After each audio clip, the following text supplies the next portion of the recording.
Presentation आज का है कि हम थोड़ा सा कुछ इंडिकेटर्स पे बात करेंगे, इकोनॉमी इंडिकेटर्स, मार्केट इंडिकेटर्स, कि जिससे थोड़ा सा ये पता चले कि यार मार्केट्स बॉटम के आसपास हैं क्या, या मार्केट्स बॉटम पे पहुंच गई हैं क्या। तो थोड़ा मतलब अगेन एज आई सेड कि no one can predict market in, but हम सिर्फ फैक्ट बेस्ड बात करेंगे, इंफॉर्मेशन बेस्ड बात करेंगे। कुछ भी मैं आपको नियर फ्यूचर में क्या होने वाला है या कुछ प्रिडिक्शन नहीं बताने वाला हूँ, फैक्ट्स पे बात करने वाला हूँ कि क्या हो रहा है, ट्रेंड क्या है, ठीक है ना। तो पहला तो जैसे है कि अगर हम देखें राइट कि 23 मार्च जो मार्केट का बॉटम आया था कोविड टाइम पे, तो उस टाइम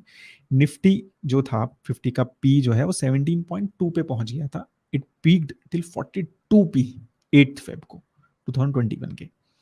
राइट। उसके बाद ऑब्वियसली अर्निंग्स इंप्रूव हुई, ठीक है, तो मतलब ये अर्निंग्स इंप्रूव हुई तो सिग्निफिकेंट पी डिक्रीज हुआ, ठीक है, बट काफी टाइम तक वो 25-30 के पी के आसपास रहा। अब जो है वो गिरते गिरते गिरते गिरते अराउंड 20 के पी पे आ गया है, ठीक है। तो अगेन फ्रॉम पी परस्पेक्टिव अगर हम इस चार्ट को देखें तो एक कंफर्टेबल पी लगता है मुझे 20x का, ठीक है ना, कि ओवरऑल कि भाई मार्केट्स,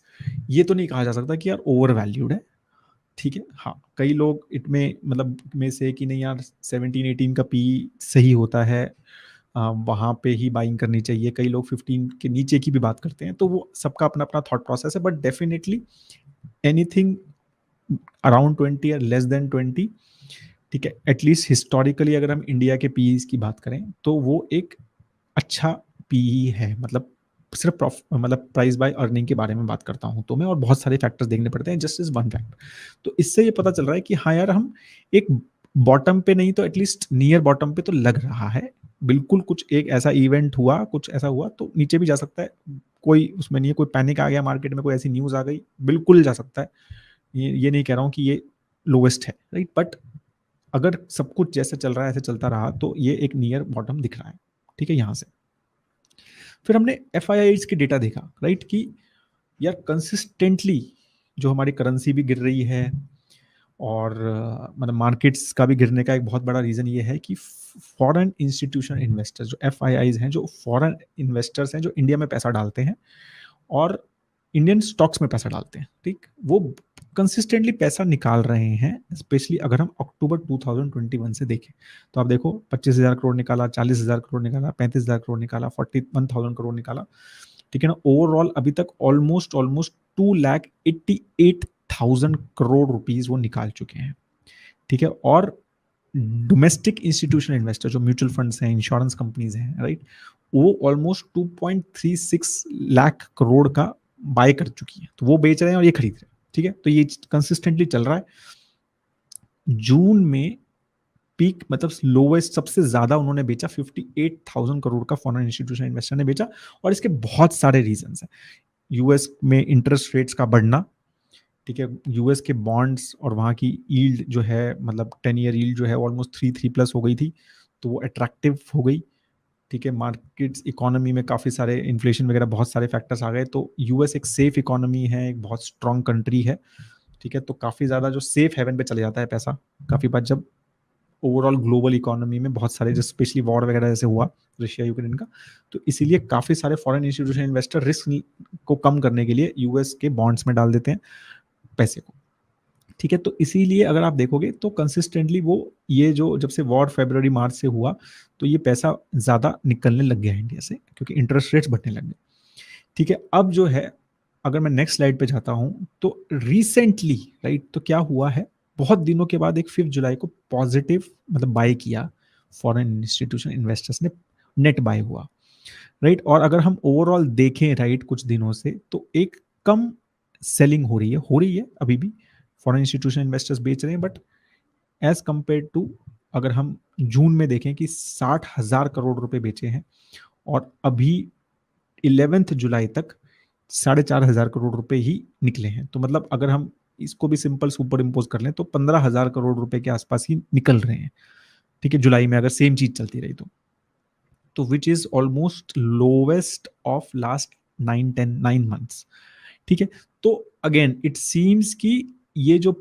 पीक ऑफ पैसा going out of foreign institution investors लग रहा है, अगेन ट्रेंड है, आगे ऐसा होगा क्या, बिल्कुल कुछ भी चेंज हो सकता है गाइज, मैं कुछ भी प्रेडिक्ट नहीं कर रहा हूँ, आपको सिर्फ डेटा दिखा रहा हूँ, ठीक है। तो ये ऐसा लग रहा है कि ये एक हम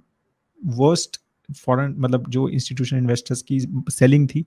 वर्स्ट फेज शायद चला गया है, ऐसा लगता है, राइट। तो अब है इन्फ्लेशन। अगेन इन्फ्लेशन का डेटा मेरे ख्याल से आज हमारा क्या कहते हैं आने वाला होगा, बट ओवरऑल अगर हम ग्लोबल इन्फ्लेशन वगैरह का भी देखें,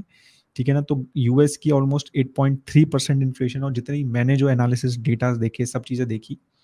तो मतलब most of there is a consensus among analyst की inflation of US has peaked, मतलब इससे ज़्यादा नहीं बढ़ेगी शायद 8.3% से,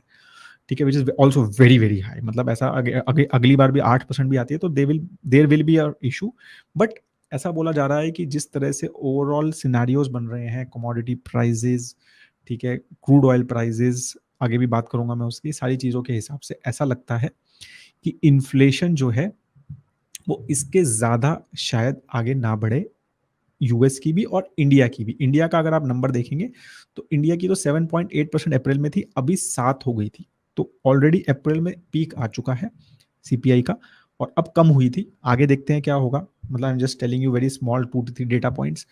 ऐसा लगता है वर्ल्ड ओवर भी, इंडिया में भी, कि इन्फ्लेशन जो है शायद पीक कर गई है, और ये भी मोस्टली सेंट्रल बैंक्स और मोस्टली एनालिस्ट का क्या कहते हैं, हाँ चलो बहुत अच्छा है, मीत जी ने आंसर भी दे दिया है कि 7.01% का इन्फ्लेशन डेटा आ गया है इंडिया का, तो इंडिया का 7.01 है, तो अगेन तो मतलब हम जून में भी 7.01% का डेटा आया, तो इससे पता चलता है कि हाँ, कि भाई अप्रैल में हम पीक कर चुके थे, राइट। तो आगे अब या तो डाउनफॉल है या एक प्लेट्यू हो जाएगा, मतलब कि इन्फ्लेशन जो वरी है वो शायद थोड़े हमारे एक मतलब सबसाइड होंगे, मैनेजेबल होंगे, जो भी है, ठीक है। तो वो एक अच्छा न्यूज़ है कि भाई शायद इन्फ्लेशन पीक कर चुका है, तो वो भी एक अच्छा है, क्योंकि इन्फ्लेशन एक बहुत बड़ा वरी है, राइट, जिसकी वजह से मार्केट्स गिर रही हैं, राइट, क्योंकि और वो क्यों है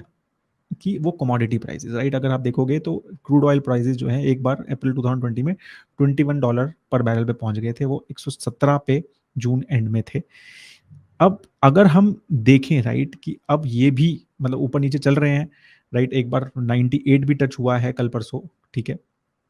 बट ये एक ऐसा लग रहा है कि अगेन 120 130 का जो पीक देखा बैरल, यूएस डॉलर पर बैरल, जो हमारा क्रूड ऑयल प्राइसेस हैं, राइट, तो वो शायद ना आगे आए, ऐसा लग रहा है, बिकॉज स्पेशली कि ऐसा मतलब मैंने ये डाला चार्ट, आप देखोगे तो बहुत अच्छे से समझ आएगा कि की कमोडिटी प्राइसेस जो हैं 30 जून को कितने परसेंटेज ऑफ है रिकॉर्ड प्राइसेस, मतलब जो हाईएस्ट से कितना का, तो डीजल ऑलमोस्ट 17-18% गिर कम हो चुका है, गैसोलीन भी 17-18% कम हो चुका है, सोयाबीन भी कम, कॉपर 25% कम हो चुका है, कॉर्न, ठीक है, नेचुरल गैस क्या कहते हैं कम हो चुका है। तो ये सारी चीज़ें मतलब काफ़ी सारे कमोडिटी, जो सबसे बड़ा रीज़न है इन्फ्लेशन का वर्ल्ड वाइड, ठीक है, तो वो ऐसा लग रहा है कि they are off peak now, right. तो अब वो इंक्रीज नहीं हो रहे हैं, थोड़े कम हो रहे हैं, ठीक है, और क्रूड ऑयल भी ऊपर नीचे चल रहा है, मतलब अभी 97 98 भी टच हुआ कल परसों, क्योंकि ऐसा लगा कि यूएस में शायद रिसेशन आ रहा है, US will economy will slow down, तो वहाँ में कंजम्पशन कम हो जाएगा, कंजम्पशन कम हो जाएगा तो ऑयल का कंजम्पशन भी कम हो जाएगा, तो डिमांड कम हो जाएगी, तो उसकी वजह से प्राइस गिरा। बट अभी जॉब डेटा बहुत अच्छा आया यूएस का कल परसों शायद, तो उसकी वजह से फिर से बढ़ गया, बट दैट विल मतलब वो शॉर्ट टर्म में ये चलता रहेगा, दैट इज। बट ऐसा लगता है कि अब वो 128 130 का जो पीक लिया ना क्रूड ऑयल ने, शायद वो ना ले, ठीक है। अगेन कंसेंसस बाय एनालिस्ट देख के और आगे का एटलीस्ट छोटा शॉर्ट टर्म देख के, ठीक है। तो ये सारी चीजें हैं, दो चीजें इस ये पूरे बॉटम को हिला सकती हैं, वो है कोविड, ठीक है। अगेन कुछ एक नया वेरिएंट की बात हो रही है ओमिक्रॉन के, शायद वो चाइना में आया है, इंडिया में भी बोल रहे हैं, अब वो क्या करता है क्या नहीं करता, अगेन डिफरेंट व्यूज हैं। China you know is very very strict from Covid perspective, they put very very stringent lockdowns, उसकी वजह से ग्लोबल डिमांड पे भी इम्पैक्ट होता है, क्योंकि China now is a big big economy, तो उनकी जब वो अपना क्लोज करते हैं तो डिमांड पे भी इम्पैक्ट होता है, जो चाइना कंज्यूम करता है उसके ऊपर, और ग्लोबल सप्लाई पे भी इम्पैक्ट करता है, क्योंकि they are the biggest exporter in the world, right. तो ग्लोबल सप्लाई पे भी इम्पैक्ट होता है, तो ओवरऑल प्राइजेज काफी ज्यादा इम्पैक्ट होते हैं हाउ चाइना बिहेव्स, राइट। तो इसकी वजह से तो एक तो कोविड एक हमेशा ही हमारा क्या कहते हैं मतलब एक वेरिएबल कंपोनेंट रहेगा कि वो कैसे बिहेव करेगा। अब इसका नया ओमिक्रॉन जो वेरिएंट आया है, राइट, अगर वो कितना ज़्यादा स्ट्रांग है, कितना वीक है, तो वो सारी चीज़ों पे डिपेंड करेगा कि मतलब वो खराब कर सकते हैं जो हमारा ट्रेंड है इसको। ठीक है, second thing again is Vladimir Putin. ठीक है, तो we don't know what is going on in his mind. ठीक है, कल वो कभी भी कुछ भी मतलब ही कैन डू, राइट। तो उसके ऊपर भी अगेन फिर वो चीज़ें जो हैं नेगेटिवली इम्पैक्ट कर सकती हैं और मार्केट और नीचे गिर सकता है अगर कुछ ऐसा स्टेप लिया which मतलब market doesn't like and it impacts again the whole crude oil and all these things again। तो वो सारी चीज़ें भी एक व्लादिमीर पुतिन एक बहुत बड़े हमारे वेरिएबल रहेंगे। ठीक है, और कोविड, ये दो वेरिएबल अभी जो मुझे दिख रहे हैं जो हमारे इस मार्केट्स पे नेगेटिवली, ये पॉजिटिवली भी, मतलब अगर व्लादिमीर पुतिन कुछ बोल दें कि चलो भाई यूक्रेन से मैं जा रहा हूँ तो पॉजिटिवली भी वो कर सकते हैं। तो दोनों चीज़ें